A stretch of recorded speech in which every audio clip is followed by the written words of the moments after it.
Hello, അസ്സലാമു അലൈക്കും.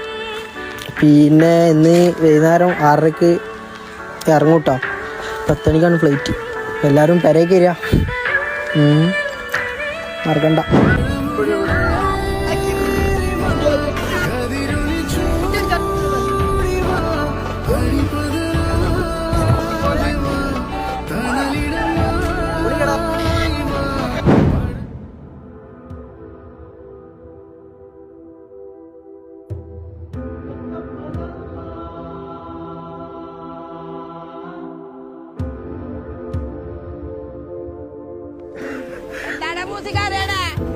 ഒന്നുമില്ല, എന്റെ ഫ്രണ്ടാണ്. ഞാനേ നാട് വിട്ടു പോണേ ഭയങ്കര സങ്കടം. ഞാൻ പോയിട്ട് തിരിച്ചു വരൂലേ, കാശുണ്ടാക്കാൻ പോണല്ല. ഞാൻ പോയിട്ടൊരു വരവുണ്ട്. ശങ്കർദാസായിട്ട് തിരിച്ചു വരും. വെറും ശങ്കർദാസ് അല്ല, കോടീശ്വരദേശം. ഒന്ന് പോയേടാ.